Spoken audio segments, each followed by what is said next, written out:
আপুনি বাৰু দবকাত যিকোনো ব্যৱসায় কৰিব বিচাৰে নেকি? দবকাত দোকান এখন দিব বিচাৰে নেকি? বা আপুনি দবকাত অফিচ এটা খুলিবলৈ বিচাৰিছে নেকি? দবকা চহৰৰ মাজমজিয়াত থাকিবলৈ ৰুম বিচাৰি ফুৰিছে নেকি? তেনেহলে চাওক আজিৰ এই ভিডিঅ'।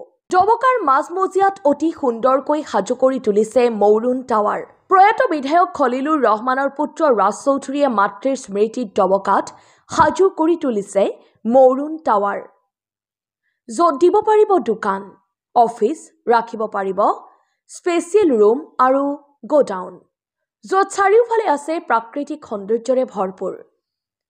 খিৰিকী খুলিলেই নদ নদী, খিৰিকী খুলিলেই দবকা চহৰ।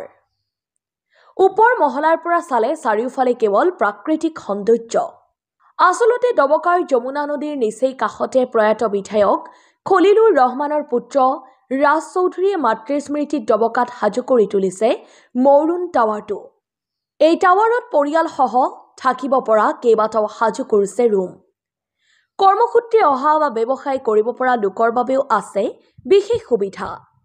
তলৰ মহলাত দিব পাৰিব দোকান, লগতে পাব গোডাউনৰ সুবিধাও। ৰন্ধা-বঢ়া, খোৱা, থকা, পানী যোগানকে আদি কৰি সকলো ব্যৱস্থা ৰাখিছে এই বিল্ডিংটোত। তেন্তে পলম কিহৰ? এতিয়াই যোগাযোগ কৰক তলত থকা নম্বৰত।